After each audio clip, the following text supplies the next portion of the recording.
Yeah. Yes, please. Okay, well, thank you all for attending. There's some formalities I need to go to, and I will stick to the script on this just to make sure I cover everything. So I'm Mike Elsmore, Independent Chair of the Pension Board. I'd like to welcome everyone here today and members of the public to our first ever virtual meeting of the Pension Board on the 25th of June at 10 o'clock. So obviously we're YouTubing, streaming this.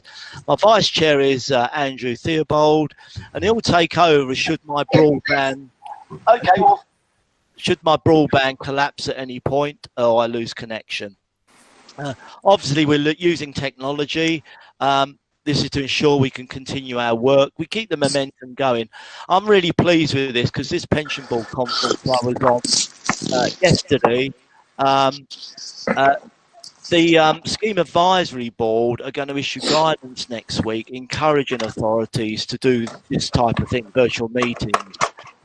They are aware that a number of authorities have just cancelled meetings, so it's good to see that Sutton are ahead of the game in that sense. We hope everything runs smoothly. Sharon's put a lot of work in preparing us, but you know, if there is a few hitches, then do please bear with us, and we're being live streamed. Before we move to our first item of business, I'll conduct a roll call of board members, and that's to enable us to register your attendance. Can you confirm by confirming your name when it's called and stating whether you have any declarations of interest? So we'll do declarations of interest at the same time as the roll call. So, Mr. Andrew Theobald. Yes, good morning, and brief declaration of interest. I am in receipt of a very small pension annually from the London Borough of Sutton from when I was a councillor, but it's less than £500 a year. Okay, Michael Curran. Has Michael managed to join us? Well, hopefully Michael's sorting out the technology with help from Cassie. Chris Reeve. Saw Chris on. Yeah, I'm here, and no interests. Thank you. Angela Russell. Hello, Mike. I'm here, and I have no declaration of interest. And William Cody. We haven't heard from William, have we, Sharon? No, I was unable to speak to him, so I had no confirmation he was joining and no apologies, so we're not sure yet. Okay, and I have to formally ask for any apologies for absence. No apologies have been received, thank you. Yeah, so it's good timing, Tamara arriving. So before we start, I'd like to welcome Tamara Burnell to her first pensions board. And what circumstances, Tamara, to welcome you in. And I should congratulate Lindsay Gamble, who was Tamara's predecessor, on a new appointment at Westminster Council. So the previous Director of Finance has obviously nabbed her by the looks of things. But no, good luck to Lindsay. Okay, just a few key points that Sharon's asked me to raise. I'd like to remind members that there are no exempt items on the board agenda. If you wish to ask a question or have any points of clarification on any exempt papers from the 10th of June Pension Committee, these are the exempt appendices B and C at item 6. If these items are to be discussed, we will need to move into exempt session. Exempt items will be taken at the end of the meeting, so hopefully we won't have to do that. After that point, I'll have to move a motion, the usual exclusion motion. Just a few points on protocols for today. I would like to ask you, when you're not speaking, turn your camera and microphone off just to save the bandwidth. I'll allow plenty of time for members to speak on items, and shall make this very clear as we move through the agenda. Therefore, please only speak when I call on you to do so. When you speak, turn your camera on. We'd like to see you. When you speak for the first time, please state your name clearly before you begin. Members should introduce themselves. Well, it says title and name. I don't think we need to know whether you're a Mr., Ms. or Doctor, but there you go. If you want to raise a point during the meeting, please use the chat box and type question, debate or point of order. I think most of it, questions or comments, will be fine. So that really does the protocols, really. And if you put in a question, we'll endeavour to bring you in. If by any chance, you know, you want a question, I don't pick it up, then always wave or something. You put your camera on and wave. That'll be fine. Okay, let's move to the minutes of the previous meeting, and you'll have to bear with me. I have various papers on the floor and around me here. So we're now looking at the minutes. And we've got 3 sets of minutes, so Sharon, you might have to help us here, but let's go to the 12th of December. Well, yeah, let's do it in reverse order. 12th of December minutes. So are you happy they're a true record? Unless I hear otherwise, I'll take that. Agreed, Mike. Yeah, good, yeah. We'll take that as agreed. The 10th of October minutes, unless somebody shouts, I'll take that as agreed. Agreed. Yeah. And the 27th of June minutes, and we'll take that as agreed as well. Okay, Sharon, is that fine? They're all agreed. Nobody's dissented. So we take that. So that moves us on. Thank you, Chair. Yes, I've noted that. I just wanted to highlight to you, I see that Mr. Cody has joined, if you want to check declarations. Thank you, William. On the roll call, I asked for any declarations of interest, so this is your opportunity to... No declarations of interest, that's fine. Okay, that moves us on to item 5, which is one of our key items, pensions administration update. And David Kellen is going to take us through that. So, David. Yes, thank you, Chair. Just running through the report then that went to the Pensions Committee. First thing we pick up on there is in relation to COVID-19 and the response to that. Consistent with a lot of other government departments, we are working remotely as a team. That seems to be going quite well. We do have 1 or 2 officers still attending the office once or twice a week to deal with physical posts in and out of the team. But in the main, people are working remotely, and as I say, that's going quite well for us. We have had some guidance issued for both scheme administrators and employers from the LGA, which is available on their website. We have circulated some of the frequently asked questions to employers that they could then distribute on to their employees. We in turn have also done that internally with Insight through the London Borough of Sutton. But again, that's available on that website if anyone wanted to have a look at that. It hasn't created any particular pressure on us as an admin team as such. We did think potentially there would be a small, there has been a small increase in the number of deaths, which is up, looked at the period from the 1st of March to the 4th of June, and that represents a 20% increase on the number of deaths from last year, which sounds quite a lot, but I mean, in number terms, we're talking about probably 20 additional cases for the same period last year. So whilst it is an increase, it's been manageable within the team and our current procedures. Looking at the monitoring of complaints, we haven't had any new ones during that period, either ombudsman cases or IDRP cases. There has been a development on one of the cases previously reported to the board that did go to the ombudsman. This was around an individual who wanted to transfer out their pension benefits, but was within 12 months of their normal pension age and therefore wasn't permitted to do so.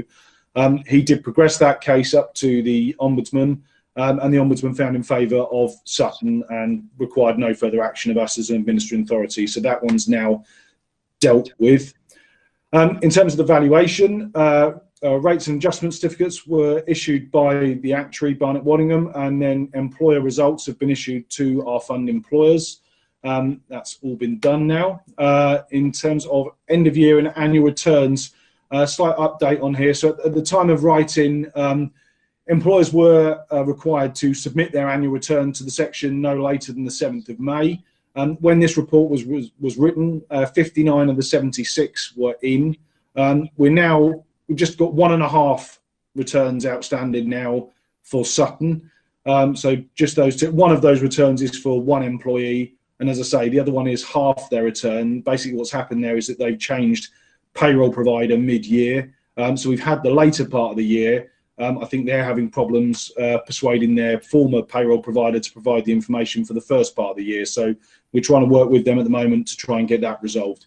But in the main, we've got that done. That then forms part of the process that will now apply in terms of applying the care evaluation to those records, and then ultimately seek to issue the annual benefit statements no later than the 31st of August. Pensions increase, that was applied to Sutton pensioners and our deferred pension members with effect from April 2020, and that all went very smoothly and has all been done and completed. In terms of pensions administration software, we've continued to work with Civica. We're now very, very close to implementing a new work distribution system amongst the team, which is driven by priority level rather than an alpha split basis, which is what we've worked with to date. So that's looking to go live probably no later than the 6th of July. So it's been a slight delay in terms of setting up profiles to ensure the right work falls to the right people. But we're very close to making that live now. So it's slightly delayed, but will be implemented very shortly. In terms of the recovery of overpayments, so typically we're looking here at where members have passed away, although not exclusively. We've introduced a new procedure in terms of recovering an overpayment that's been made to deceased pensioners. Essentially how that works now is the issuing of an invoice to the estate rather than it previously where it had been collected from any ongoing pension entitlements, etc.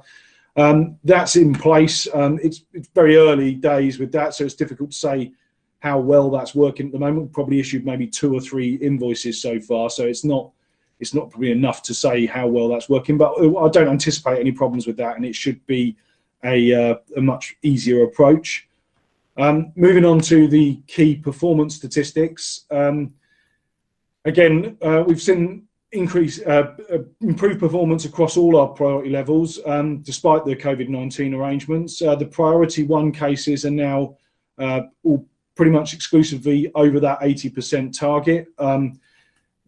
Because of that, we're now, whilst not taking our eye off the ball on those high priority cases, we are trying to place a bit more emphasis now on the sort of lower priority but higher in volume cases, which sort of constitute the majority of the backlog. There's a number of things we're doing to address that, but I can come on to that shortly. So you've got, within those statistics there, you can see the priority 1 cases were 88% for April. The full year average for last year was 78%. In terms of open processes, they're actually at the lowest they've been for over 12 months. Currently set at the end of April were 1,227. And then we've got the separation out there between what's overdue by up to 3 months and more than 3 months. I mean, the majority of those that are more than 3 months old are deferred benefit calculations, which, whilst important, there's no sort of material impact on them being delayed. That said, there is a statutory deadline for them to be issued within 2 months of the date of leaving, and we're working towards that at the moment.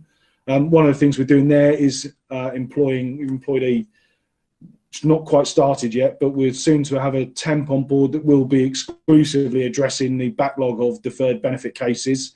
It's quite boring work, but in a sense that probably lends itself to a temp in the sense that it's quite repetitive, and so they should be able to clear quite a good volume of those within a reasonable time period. We've got the pensions online numbers there as at the 4th of May. Again, we've got the adherence to process deadlines separated out into the 3 priority types. This first table is excluding pending periods. So what that means is that the period during which we might have a piece of work where we're waiting for information from a third party. So that could be the employer, it could be another pension scheme, depending on what type of work it is. So this statistical analysis here excludes those pending periods whilst we are unable to progress the cases. And you can see the numbers there. We've also produced similar numbers which include that pending period, but we've not put them in this report, but I can do so, or we could do so in future reports if you'd want that. But this is really just to demonstrate what we're able to progress, and that's why we've chosen that method. We've also then just got that final table there with the outstanding processes separated out again into priority level and showing those that are, well, how much is outstanding and how much of that is overdue by a period of more than 3 months. I'm happy to take any questions on that at all. Okay, just before we go, Michael, welcome. Can you declare any interest? Michael Curran? Yeah, I've got no interest. Okay, thank you. Well, you have got interest, but no. Okay. Let's open it up for questions for David. So, that's on the pension report, isn't it? Excuse me for on the pensions administration report. So, if anyone would like to indicate on the chat, I mean, I'll kick it off if you like. David, just out of interest, that ombudsman case, you said that you didn't allow the transfer out. Could you just tell us, a bit of background on that? Why you didn't allow the transfer out, etc.? Yeah, sure. So the situation was essentially that an individual requested a transfer out value, which was provided to them. Subsequent to that, they then make an election as to whether or not they wish to proceed with a transfer out to an alternative fund. Unfortunately, in this case, between obtaining the transfer value and then subsequently making an election to make the transfer, the individual had reached the age of 64, which put them within a year of their normal pension age. And once they're within that year of normal pension age, the regulations don't permit us to make the transfer. We did seek advice from both the local government association and we received some unreliable advice, as it turned out, from the individual's financial advisor. But having sought the relevant advice, we did take the view that it wasn't permitted and rejected it on that basis. It went through both IDRP stage 1 and stage 2, all with the same outcome, and then progressed ultimately to the Ombudsman, who took the same view as us, that the regulations didn't permit it and that the transfer couldn't go ahead. Okay, thank you for that. Any other member? Just while I'm waiting for people to indicate. Yeah, Michael. I went to the local government conference last year, and the pensions regulator was mentioning 4 points on transfers out, which I'm sure you're aware of, but he did make special point of them. And the 4 criteria they found that pension funds were not doing were ensuring the member had taken independent financial advice, had the member been provided information about scams, have procedures been established to check who signed the transfer, and lastly, to obtain a payslip for transfer to another employer. Okay. In terms of those specifically, so in terms of the member taking financial advice, we would do so in circumstances where it was a transfer out of more than £30,000 to a defined contribution scheme. In those circumstances, we do insist that the member has taken financial advice. We require them to complete a form that's also completed by the person who's given that financial advice. So we do that. In terms of we don't do it in other circumstances. So if it was a transfer from local government pension scheme to the teacher scheme, for example, we don't have any such requirement for that. So it's really, we only focus those forms that are really only on transfers over 30k to defined contribution schemes. In terms of scams, we do have a leaflet that we now issue as part of our standard transfer out package, if you like, when people request a transfer value. That's a scam that a leaflet used to be known as the Scorpion leaflet, just through the image that was on the front of it. It's been updated a couple of times since, but that then informs people of some of the things to look at around scams. In terms of procedures and checking the signing of an election to transfer out, we would make a comparison between the signed document from the member and the documentation that we've received previously, to ensure that we've got a match there, just to make sure that we're satisfied that it's one and the same person. The final point is something we don't do. So we don't request a pay slip, I think is what you mentioned, from their new pension or their new employment or pension provider. That's something we haven't done. Something we could take away and have a look at. David, I understand there's a pensions reform bill going through, and that will be the payslip point Michael raised. I think will be legislated for. So yeah. Yeah. Again, if we need to, then we'll look at that and maybe introduce that. But the other three, I think we do satisfy. That one, I'll take away and have a look at. Yeah. Okay. Just out of general interest, they also noted that 1 in 6 pension statements don't comply with the data requirements, which I found quite surprising. Yeah, I mean, I think ours our compliant rate would be much higher than that. I think. Michael, was that LGPS specific or was it public? No, it's LGPS specific. Okay. Yeah, I mean, we do our best, and we produced some numbers last year. I mean, we were. I think we're well ahead of that rate, to be fair. But when we produce the statements this year, then we can produce some numbers for the board to indicate, where we've been able to produce statements, where we've not been able to produce statements, and then it's something that the board could have a look at and consider. Okay. Any David? Could you just remind me that the priority 1 indicators? Could you give us a flavour what type of things are in the priority? Yeah. So typically that will include death cases, retirement cases, and some transfer out cases. The priority 2s are more transfer ins, and some other. I'll just check, and then.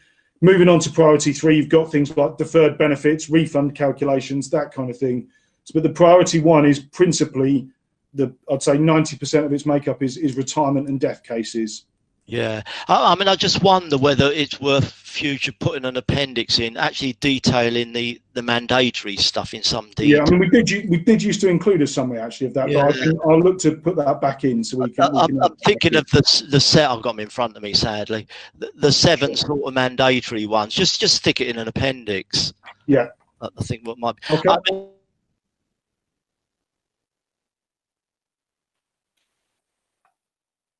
I've kind of lost it.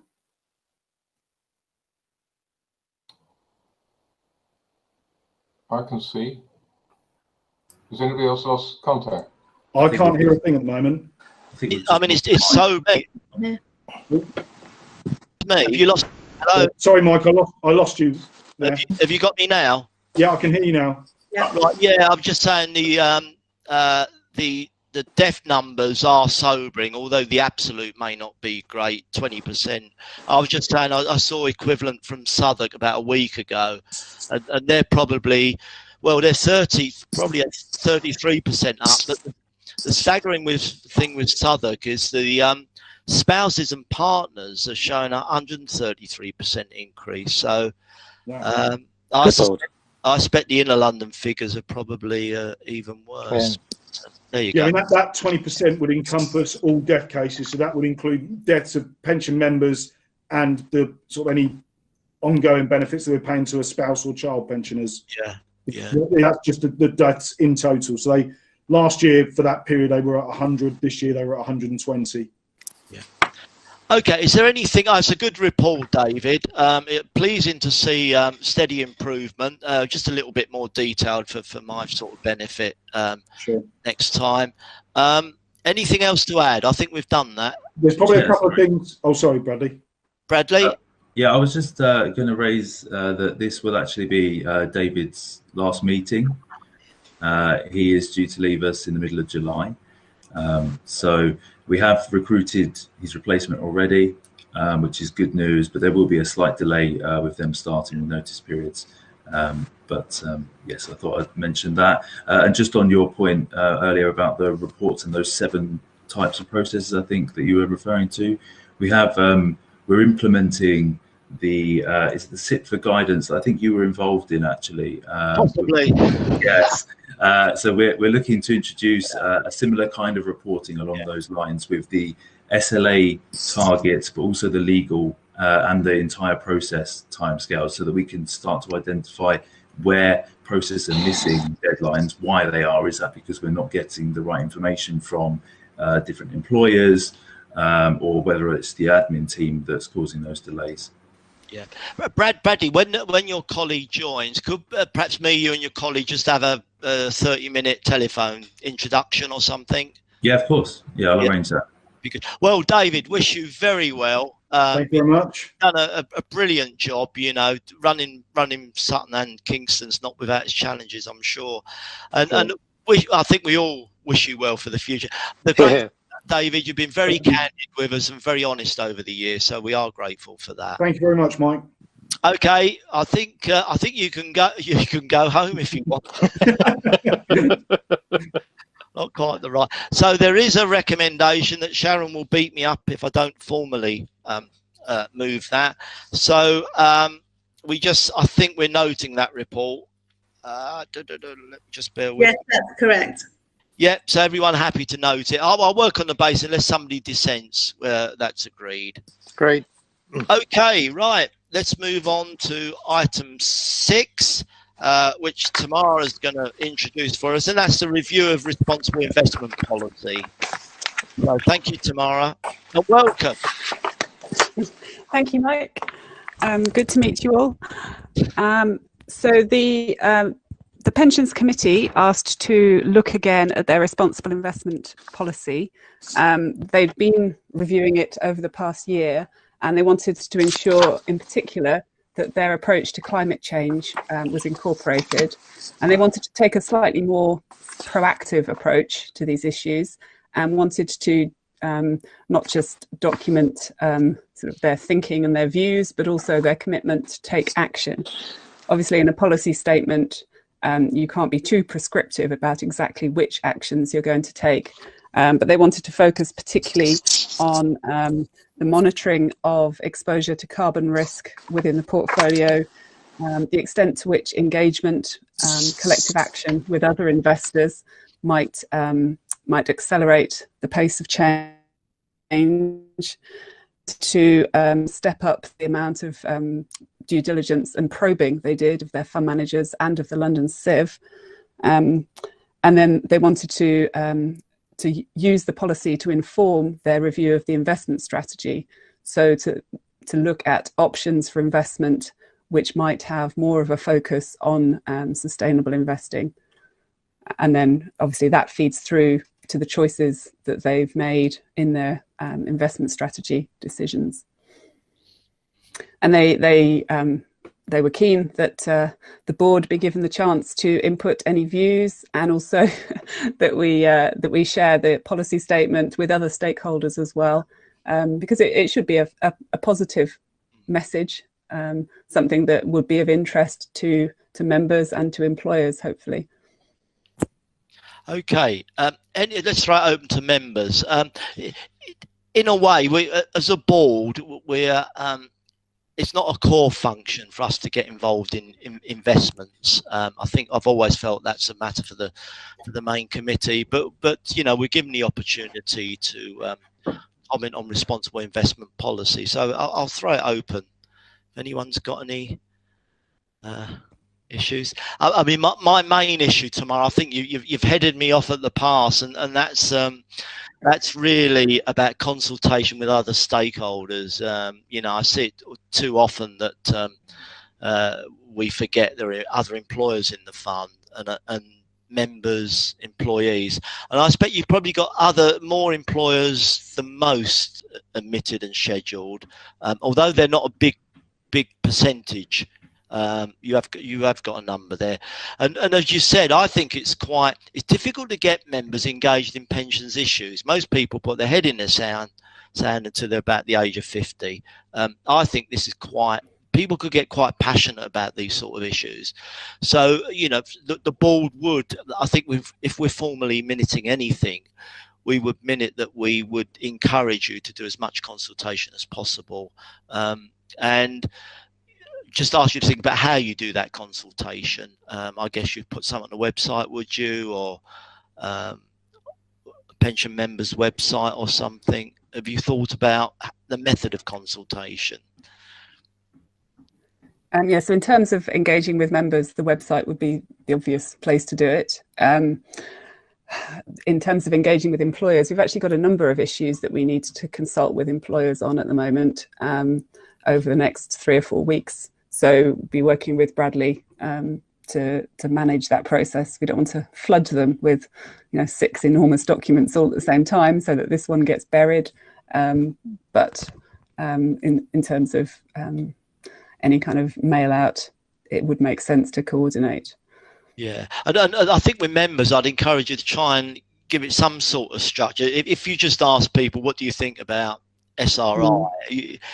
Try and structure in some sort of, I don't know, 4 or 5 questions. Do you agree with monitoring carbon emissions? That type of thing. But you'll know better than we do. Yeah, I think it's a positive. Anything else from any other board member on this one? No, I think general support. So I think, Sharon, we note it. We would encourage the administering body to do as much consultation as is reasonable, particularly with the membership and employers. Lovely, thank you.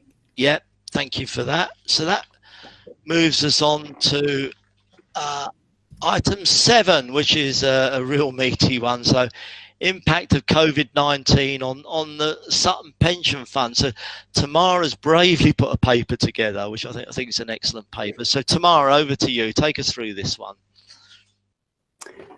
So this paper was put together partly for our own internal benefit, actually, so that as events were unfolding over the weeks, we could track what we were doing and make sure that we were thinking of all the things that we needed to be doing and all the risks that might be emerging. I mean, to some extent, it was helpful that the various regulators and industry bodies were putting out reams and reams of guidance and FAQs. On the other hand, it was a little bit overwhelming at times. I mean, there were daily updates to most of these documents. So it was quite a lot to keep on top of. And that's why I put in place this kind of tracker, just to make sure we could be aware and monitor what we were doing across these issues. Hopefully the table is fairly self-explanatory. I've tried to list where either us or the regulators have identified that there might be a risk, whether we've identified an impact so far, what actions we've taken, and whether there are any follow-ups that need to be considered. In terms of investment, I mean, that's obviously being monitored on an ongoing basis by the committee and supported by the investment advisors. Their view was that no rebalancing of the fund was required. And so the investment strategy review would continue as previously planned. The cash flow impacts, obviously, is one that's of particular significance for many funds, but actually the Sutton Fund is in a reasonably comfortable position cash flow wise. We are cash flow positive in terms of member inflows and outflows for the next 3 years. So we haven't had any cash flow issues. The one that's slightly more difficult to give a definitive answer on is what it means for employers in the fund longer term. And so far, we haven't had employers coming to us asking for contribution deferrals or holidays. We haven't had significant issues, but we can't rule out that might happen in the future. Obviously, a lot of bodies will be reviewing their funding positions over the next year, and so we have to be aware that could become an issue. And the actuaries have asked. Have suggested that we should be doing a review of employers, particularly any coming up for exit, but a review of the financial strength of all our employers. So that's something that we'll be looking to take forward. And as I think David's already illustrated, we haven't had any issues on the administration side. Governance has continued. Thanks to Sharon's incredibly diligent work, we've managed to keep all the committees going. Decisions have been made with no particular issues. We're working online with no problem. And touch wood, we've had no significant problems in continuing to operate. So I don't want to say that everything's unchanged.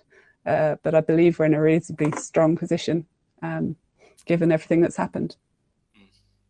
Okay, just on the covenant review, who's going to carry out that review? Is that you going to do it internally, or? We would certainly want the actuaries to support that process. I mean, we are looking at this on for Kingston as well, and the biggest problem is always collecting the documentation, the articles of association of each entity, and making sure those are up to date. So obviously that falls on us to do. The actual review of the financial position is relatively straightforward once you've got the information. It's actually getting the information that is tricky. I guess you could concentrate on the bigger ones, couldn't you, and give it a priority.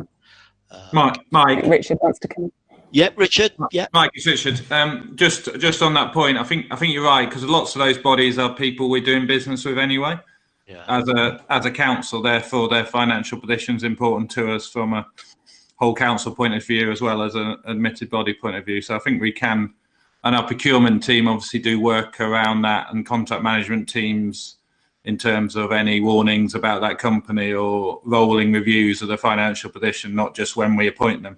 So I think we can do some work about integrating that work with the work of the pension fund as well. I mean, not everybody, but then some of the scheduled bodies are different types of organisations with a different type of, not quite as exposed to the private kind of world of business, I suppose, are they? So it's a different type of pressure maybe for some of the scheduled bodies. Yeah, no, I think that's helpful. I mean, I picked up yesterday nationally 10% of firms have asked for deferment of their pension contributions, but the LGPS is a much lower figure. So that's quite reassuring. I was pleased to see the comments on rebalancing. I mean, our position as a board is up to you what you do on asset allocation. We would just want reassurance that you've had a discussion about it and you've actually, it's on the radar, and it's pleasing to see that. Any other member on, which I think is a really good report? Andrew? Yes, Mike. Can I just following on from what you were literally just saying, obviously we've quite disturbing reports this morning in the media about various local authorities talking about potential bankruptcy at the moment. As Tamara said, money's coming in at the moment, but I just wondered if perhaps Richard's in a position to comment about what the situation is at the London Borough of Sutton. Are they anticipating any difficulties, and is that going to mean that the London Borough of Sutton might want to defer payment into the pension fund?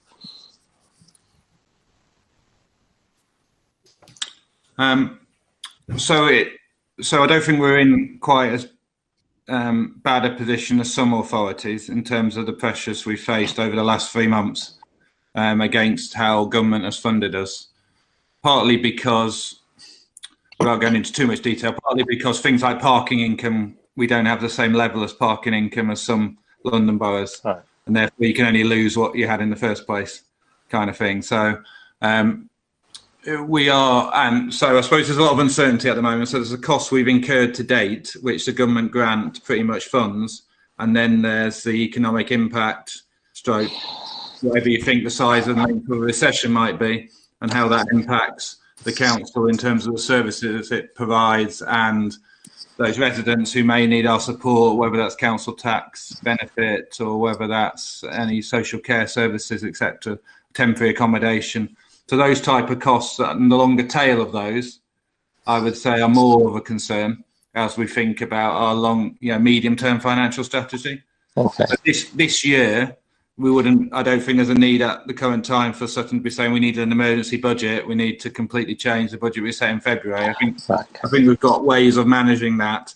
I think there's going to be, depending on government support in the longer term, depending on the size of that and the size of the economic downturn, may mean some difficult decisions for future years' budget. But I don't think there's any consideration that the pension fund contribution would be deferred. I mean, that's a cost that's built in over the medium term and just assumed, obviously, that we have to make those contributions. Thank you. That's really helpful. Can you just remind, I should know this, what the funding level is of the Sutton Fund? 90, isn't it, tomorrow? 90%? Yes, they just produced, the actuaries just produced an updated funding statement. And depending on the various assumptions used, it was between 87 and 92. So yes, comes out at around 90. Okay, yeah, so you're in a reasonable place in terms of funding.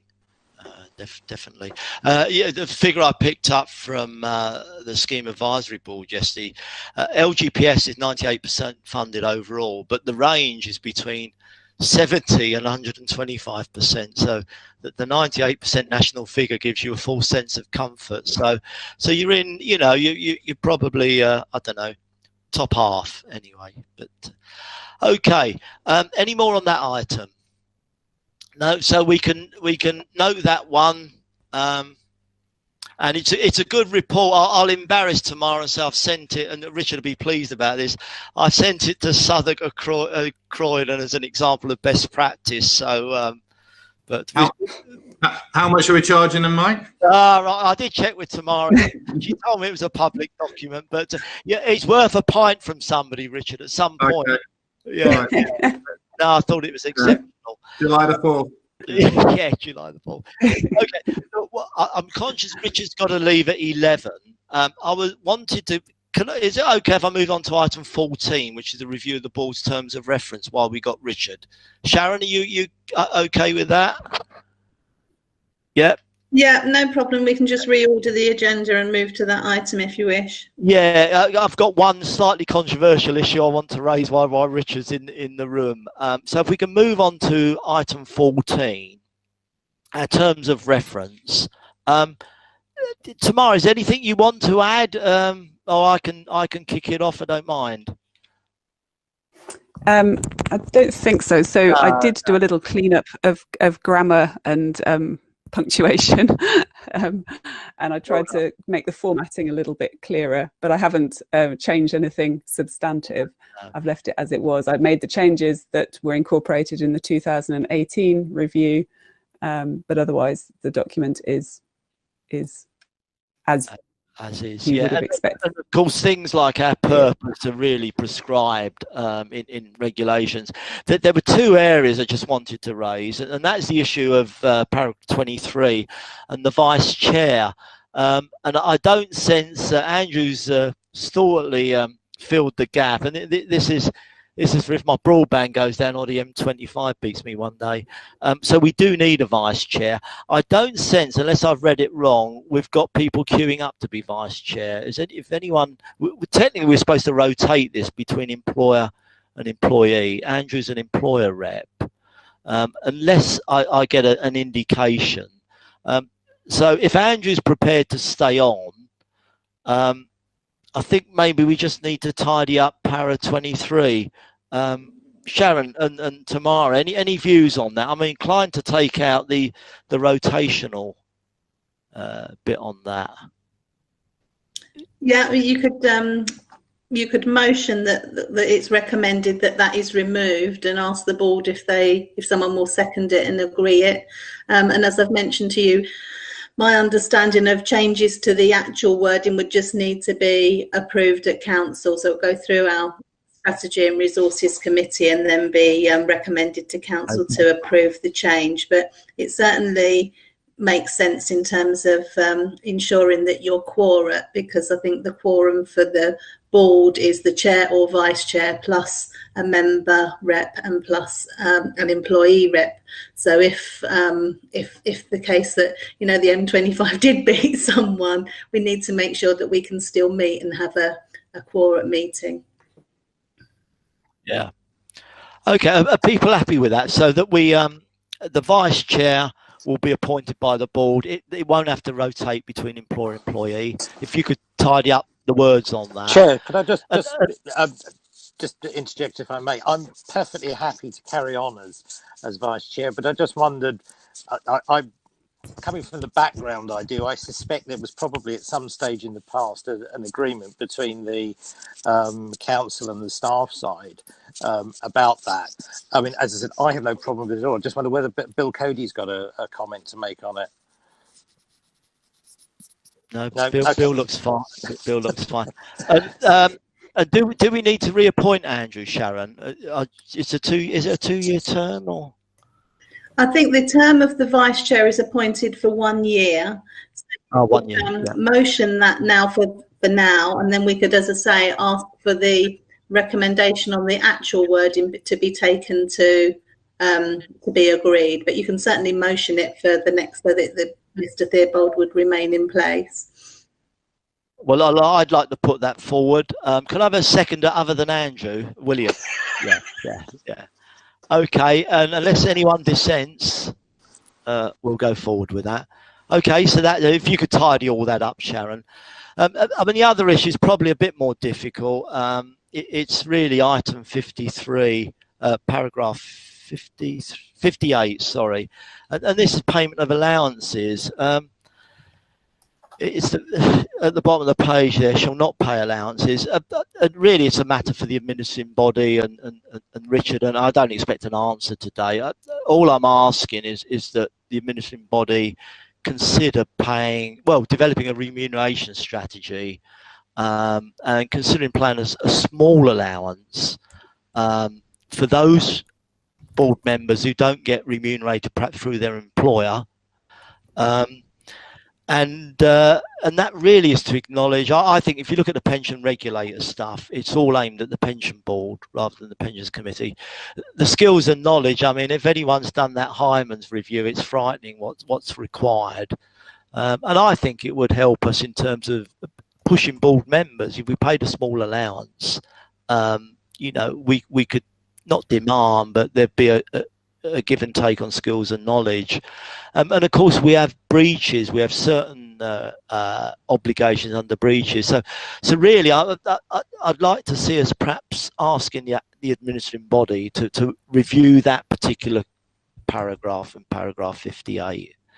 So Richard, I've dropped you in it there big time. I think I knew that was coming, Mike. It wasn't too bad. I think it would be helpful if you, if you wrote to, if the rest of the board agreed, if you wrote to informally with some of the rationale for that, because you know it very well in terms of the responsibilities of the board, and you obviously fulfil this role for I think 2 other funds as well. So you've got a kind of wider view of kind of the role of the board and the importance of members of the board being up to speed and taking a full part in the meeting. So I'd have to take that away, obviously, as you said, but I'm happy to consider it. And if you've got any experience of other funds doing that as well, that would be helpful. I know you're probably making the same point with your other. I am. I understand Barnet make a small allowance, very small allowance. So I have a figure in mind, but that's really. Okay. Are the board happy that I write to Richard on those lines? Yeah.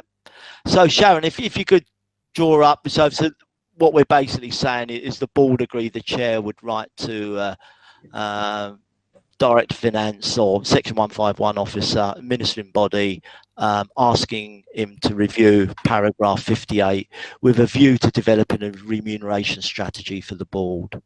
And then if that's agreed, I'll then write to Richard. Okay.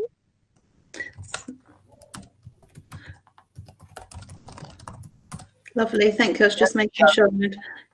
That's fine. So what we've done, we've reviewed the terms of reference, we've changed para 23 as earlier discussed, and we've got a motion up for para 58. So just with paragraph 23, we've motioned for Mr. Theobald to be left in role for the following year, and we will recommend the change to council. So that was what was motioned and seconded earlier.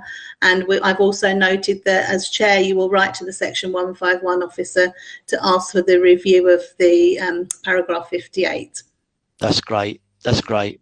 Okay, unless anyone shouts, otherwise we take that as all approved. Thank you.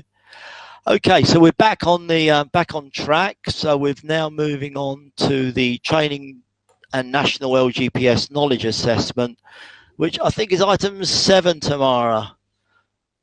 Yeah, Yeah, I'm just scrolling back to that one. Yeah. You slightly stole my thunder there by describing this knowledge assessment as frightening, which might not help me to persuade the rest of the members to complete it. I know some of you have already completed it, but it would be extremely helpful if we could get responses from everybody.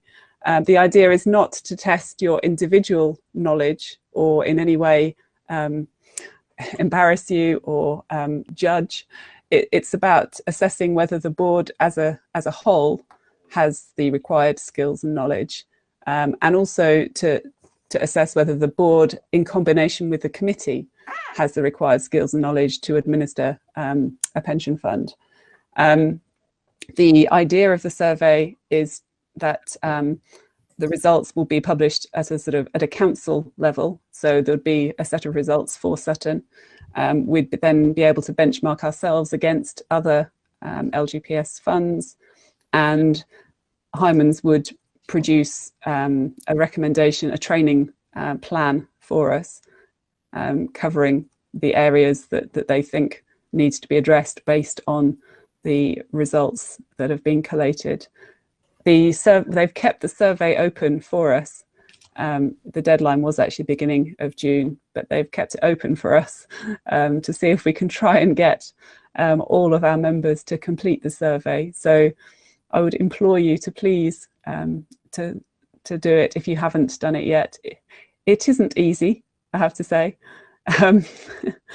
but it is. I think it gives a fair idea of the areas that that are required. And I did it, and I found it useful, if slightly frustrating at times. But it certainly pushes you to investigate areas that you might not be so knowledgeable about. Okay, Andrew's indicating. Thank you, Chair. Can I just check that I'm understanding this right? Are we talking about the actual assessment of our knowledge that I did actually complete? Is that the one you're talking about? Because it sounds a little bit, if you're talking about actual training itself tomorrow.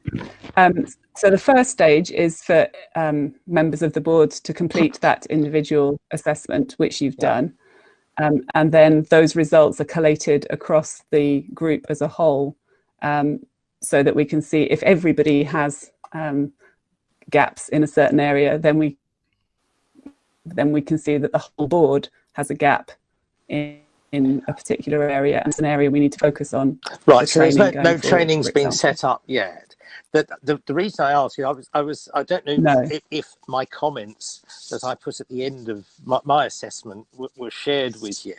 I'm going to share them with you all now. I was a bit annoyed about the way the assessment was conducted. Now, I'll read out what I said. I was able to, although I'm pretty technically useless, I was able to copy and paste this, so I hang on to it. And it said, I think that this questionnaire has assumed a level of the technical knowledge of lay pension board members like myself that is wholly unrealistic. Not ever having had any training on the legislation referred to, I do not understand many of the questions and was not impressed that I was forced to guess at an answer rather than being able to tick a box that said, I don't know.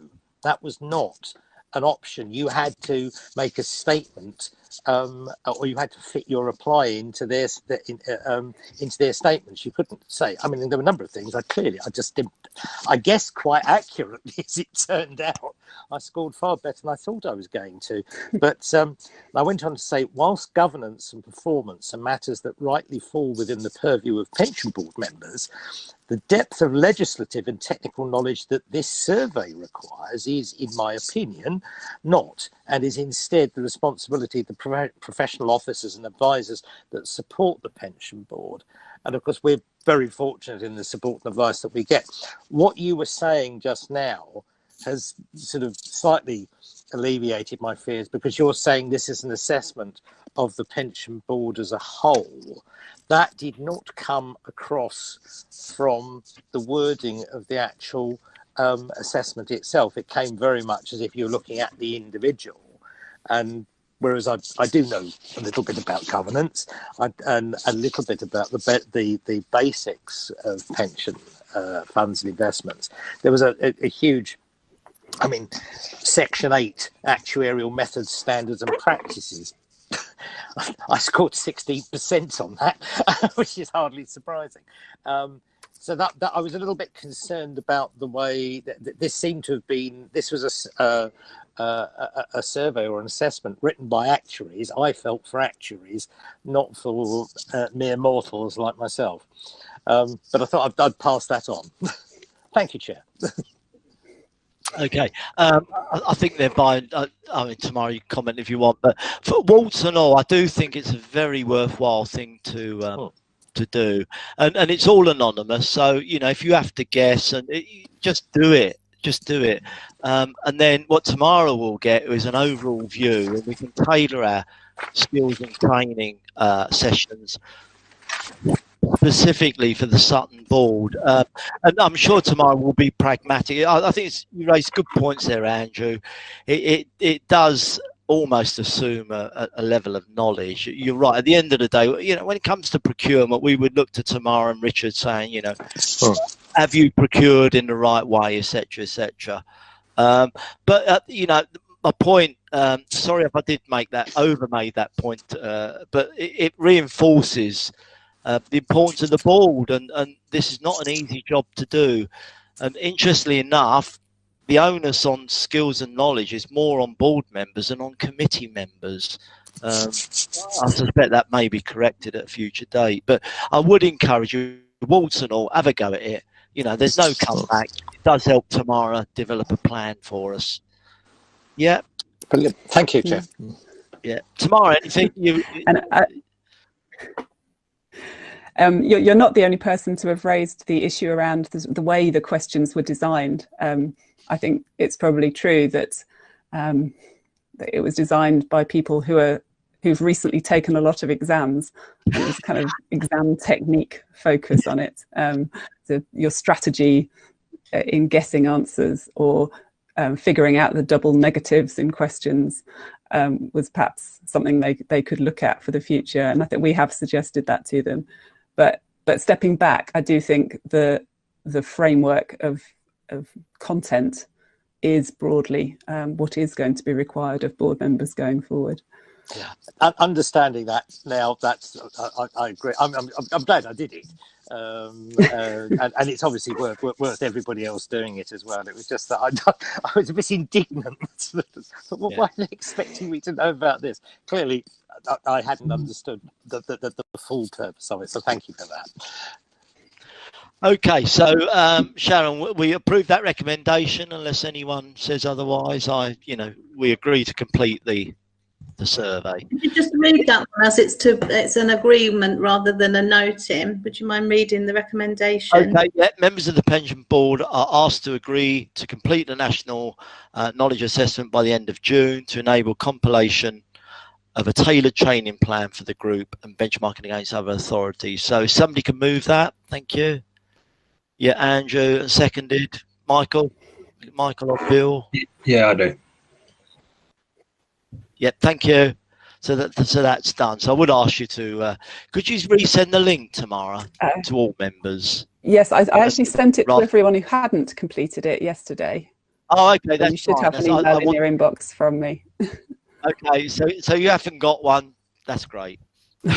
Okay, let's move on to the next item, which is update on the good governance review, which has been rattling around and deferred. And Tamara, just bring us up to date on this one.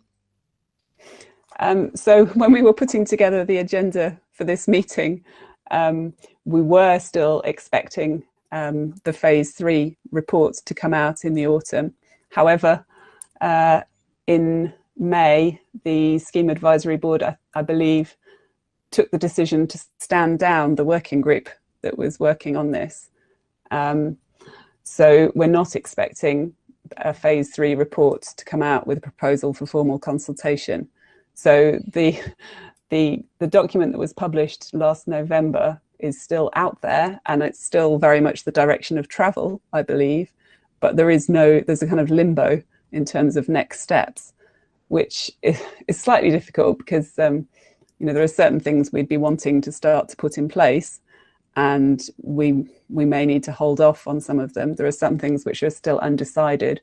For example, whether the governance audit would need to be completed by an internal or external party. There was some discussion that you might be able to ask your own internal audit or another authority's internal audit to do that governance review for you.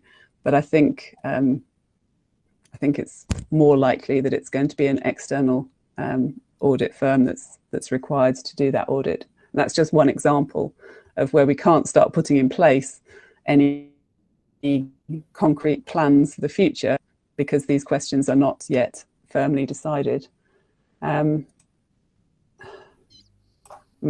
Again, it repeats the emphasis on training and skills required for everybody involved in managing LGPS schemes, and consideration of governance issues, not just by the board, but within the administering authority as well. And so the discussion around separating the role of the LGPS officer from that of the council's 151 officer hasn't yet reached any firm conclusions. But again, clearly the direction of travel is that the authority must make it clear how they deal with that conflict of interest. So we're sort of in limbo. So I'm not proposing that we consider any concrete actions at this stage, but it's worth keeping that list of recommendations at the back of the Hyman's document in mind over the next few meetings, because yes, I think some of them will eventually end up as requirements in some form or other. Okay, just a couple of things to add to the issues. Conflicts of interest. I'm not sure. We haven't got a conflicts of interest policy specifically for the pension fund, have we? Not that I'm aware of. No, I don't know, Sharon. I think we have the conflicts of interest policy for Sutton, the host authority. Not for now, but that's one issue I think we just need to keep an eye on. I think they're going to encourage pension funds to have their own conflicts of interest. Good example of the actuarial evaluation, which if it's Sutton's conflicts of interest policy, wouldn't include that, but one would expect there to be a conflict at pensions committee when discussing the actuarial evaluation, because all the councillors around the table are, are councillors of Sutton. The other issue is again, just for keeping, is Sutton, I think, are unusual in not having employer and employee reps at its main committee in an observer status. So as this goes through the sausage machine, there are two issues that I'd certainly be keeping an eye on going forward. But yeah, we await the outcome, don't we? Hopefully in the autumn later this year. But well, I think given that the working committee is no longer working, I expect it won't be this year. It'll be middle of next year at the earliest. Okay, yeah. Which is slightly frustrating. Yeah, I do think those things that you've mentioned do need to be looked at, but we don't want to put something firmly in place that we then have to backtrack on. No point. 6 months later. Roger Phillips spoke at this thing I was at yesterday, and he seemed to be a bit more upbeat about timescales, but who knows? But yeah, there's no point in doing any change until you see the outcome of that. So unless anyone's indicating, the recommendation there is to note the summary recommendations in the phase 2 report, albeit they might only draft. So everyone happy with that? And, yeah. So Sharon, we can approve that recommendation. Yeah. So let's move on now to Pension Board Annual Report. This was done some time ago, wasn't it? Page 5762. Tamara, you could say, there's not a lot to add to it, is there? If you want to say something. No, so this is the document that we were due to look at back in March. I've just made some small changes to the wording because it read slightly strangely given COVID-19 had happened in the interim. But otherwise, it's the same document that you would have discussed before. So I think it's a good resume, and does it go into your pension fund annual report and accounts, or does it go on anywhere from here, or do you know? Yes, it would go into the pension fund annual report. Okay, yeah. Has anyone got any issues on this? I mean, I think it's a fairly bland report, and it looks back. So, approve the draft pension board annual report. Recommended. No dissensions. That's fine. Thank you. And now we're on to the business plan, and this is really a precursor to our own work plan in many respects. Tamara, anything you want to add on this one? Again, this is a document that was prepared for your last meeting. I don't think I've made any changes at all to this one. But what I would say is that we are looking internally within the council at how we resource the pensions function, and as part of that work, we are looking across the expenditure on pension issues, and so what we are paying for as a whole in order to administer the pension fund.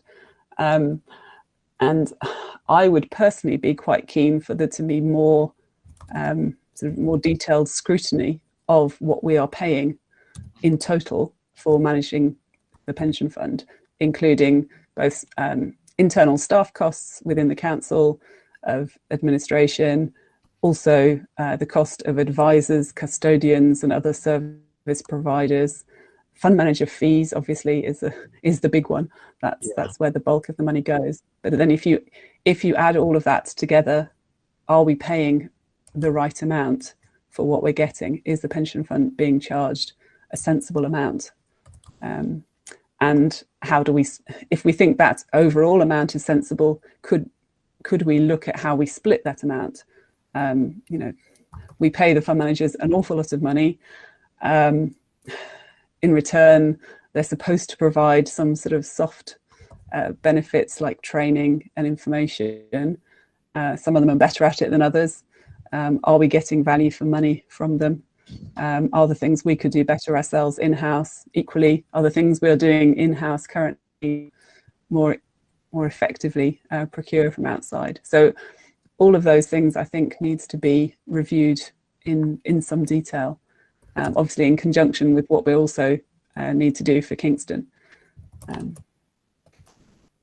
Okay, yeah, I mean the management fees, just looking at the expenses, out of 7.3 million, 6.3 is management and custodian, so a big number there. And the custodian isn't significant. It's no. I always feel the admin side's very much a Cinderella service, and it shouldn't be, because we're only here to pay benefits at the end of the day. But any member, just a couple of points on the business plan that we've discussed today, really. It's the review of employer covenants under pensions admin. You alluded to that earlier, whether that needs to be picked up as an amendment to the business plan. And this review of what we talked about just now, you know, the review at Scheme Advisory Board of Good Governance. It would be good for that to go to Pensions Committee at some point. I'm not sure that I'm not sure whether these phase 1, phase 2 reports have been to Pensions Committee, but you might just want to think about, have they? Yes, yeah, you might just want to find a slot 21, 22 even for that report. They're the only 2 points I had on the business plan. But no, it's a good, and I think you're right that, you know, have a good old review at the expenses. I mean, there is benchmarking available on this, but of course the big problem with benchmarking is, are you comparing like with like? And there was a cost transparency initiative carried out by the Scheme Advisory Board, but again, I don't know where that's got to.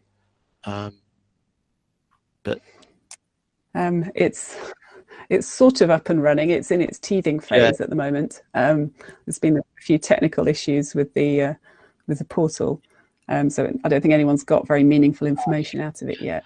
Yeah. But and again, it doesn't really work for the less liquid asset classes. No. All of these things assume everyone is just invested in liquid equities funds, and as people move into infrastructure and private assets, all of these initiatives just break down. Yeah. Okay, And so fee levels are very different. yeah, so we note the business plan.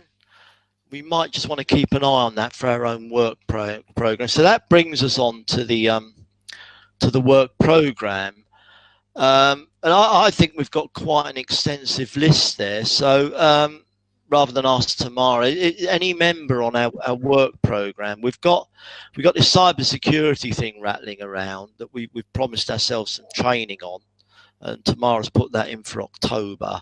And that, I was at a session with a regulator yesterday. That's clearly, sorry, I think Amazon Prime's just going to ring at my door. Hopefully my other half is around. So yeah, cybersecurity is a big deal. And the regulators put that high on the list. The problem with cybersecurity, when I've had sessions at the boards, we get the council's cybersecurity thing in. And I've seen people say, well, look, cybersecurity of our suppliers is their job. But, we're really looking for something a bit wider than that. The rest of it, the only other thing I had listed, Tamara, there was the regulator has produced a survey of public sector schemes. I can send you some stuff on this. And it compares the LGPS to other public sector schemes, and the LGPS comes out of it very well. It would be good to see our Sutton positions against that. But rather than program, if I could send you the detail, it might be quite an onerous job. Okay. So I'm asking you to do. So let me, if the board's happy, we'll have a dialogue, and I don't want to just sort of burn with that. But yeah, it's worth a look at. So and then the training, what you're saying, let's wait to see the outcome of the Hyman's stuff. Mm-hmm. Then we can start to populate training going forward. Yeah. But I think we got more than enough to contend with there. Any member on the work plan? Okay, so we'll agree that for the next two meetings. So if we could just read it out for me. To agree the work program for the board for the next two meetings. Yeah, and if the board agree that the chair discuss separately with the I forgot your job, whatever Tamara's job title is, on the programming of the recently released TPR survey on public sector schemes. So if I'm going to add that, shall I add? Did you want me to add that one in to add to the work program? Sorry, can you say that again? The TPR survey. Right. Yeah. So the board agreed that the chair discuss with the interim whatever investment officer the programming of the TPR survey on public sector scheme governance. Lovely. And can I have a seconder to that, please? Yep, Andrew, thank you. Okay, yep, so we're not putting it in yet. We're just, you're authorising me to have a discussion with Tamara. Thank you. Thank you. Okay, let's move on to the next item, which is review of risk register. And did you have a global pandemic on the risk register? Tamara, head of pension investments, I've got it at long last. Just say a few words on this one for us. So this is the document that last went to the committee. It hasn't changed since you last saw it. One thing I need to draw your attention to is that this this kind of format of the risk register with these coloured dots in a grid, that was a database that's no longer supported by the council. So we're going to have to come up with a new format for the risk register going forward. You might notice that some of the some of the points haven't been kind of perfectly updated. So people have updated the text, but the actual bubbles haven't moved, and that's because we don't have access to this system anymore. So we need to think about what we do going forward. It's going to have to be in a Google Sheets format, so it's going to have to be slightly simpler. I mean, I think the drawback of this existing framework was that it was incredibly difficult to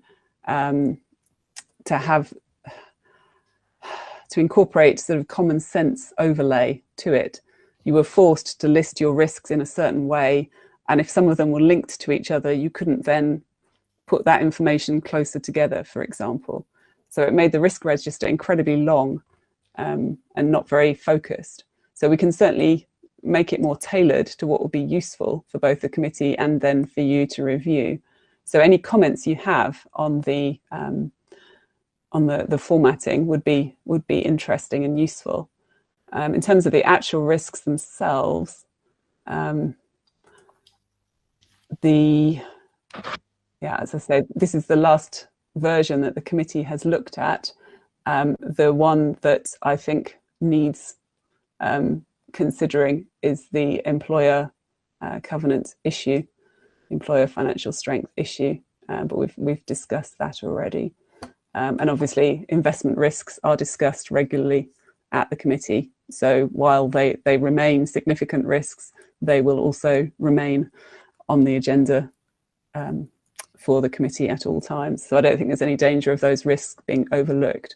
Whereas I think the employer covenant risks, for example, are the ones more likely to get overlooked.